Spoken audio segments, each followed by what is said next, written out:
Dude, I had a cook-off once.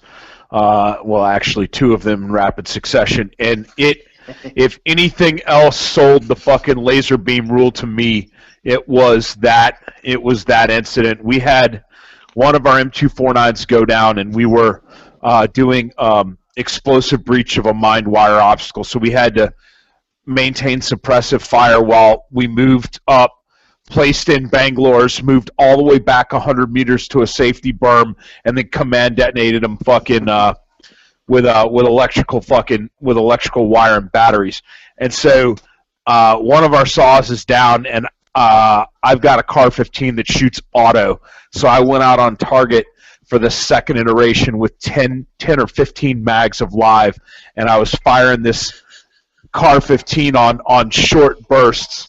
The whole time my sister team is IMTing up to the wire, putting in Bangalore's, IMTing all the way back in the smoke screen, and so they call, everybody off the berm. We're about to cook this shit off, and I come down, and their saw gunner is in the prone on the crest of the left side of the berm where it comes down to ground level, and he's on his bipod, and I take a knee next to him, and I'm flagging him in the machine gun / helmet area with my rifle, and I was like, man, this is a pretty kick-ass live fire. And he looks at me, and he looks at my gun, and he looks at me like, hey, man, that's a little bit too close for comfort. And I fucking moved that barrel over towards the berm, and about 5 seconds after I quit flagging his kit, that fucking Car 15 went off, shanked one right in the fucking berm.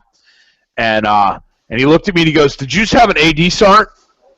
And because we didn't call them NDs back then. He's like, did you just have an AD, Sergeant? And I knew, like, if you had an AD, like, you're fucking fired.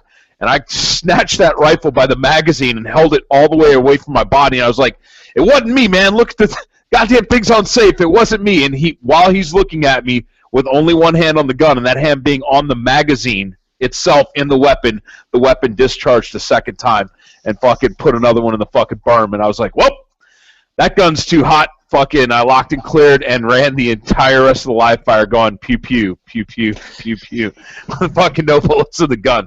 Because I had overheated that shit. So it was a lesson that cook-offs are a real thing, and the laser beam rule applies. Even if you know there's no possible way that you could ever fucking pull the trigger accidentally on somebody, mechanical failure or fucking the laws of thermodynamics still apply. So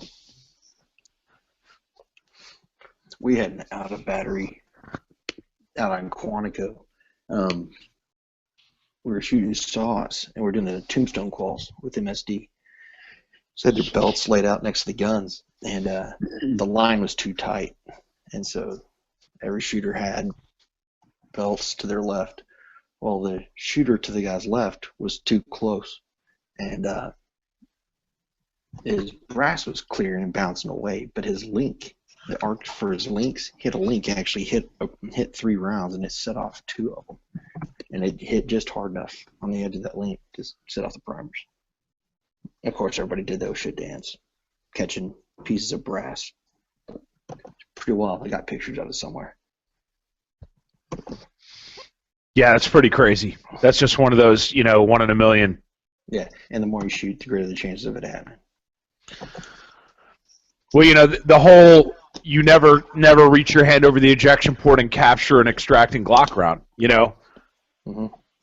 That there's no reason to think that you couldn't do that till the first time that you bounce around like a fucking pinball in a pinball machine, and it fucking hits that that ejector there on the fucking gun, and sets the primer off, and you catch an exploding fucking round in your palm. I don't know who it happened to, but I know it's happened out there because we don't, dude. Dude, that happened to a guy in a Randy Kane class I was in. Dude on the line next to me.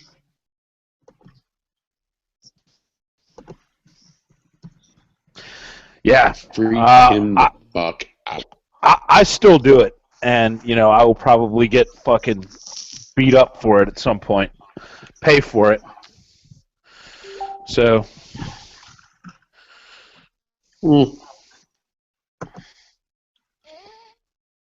Shit happens.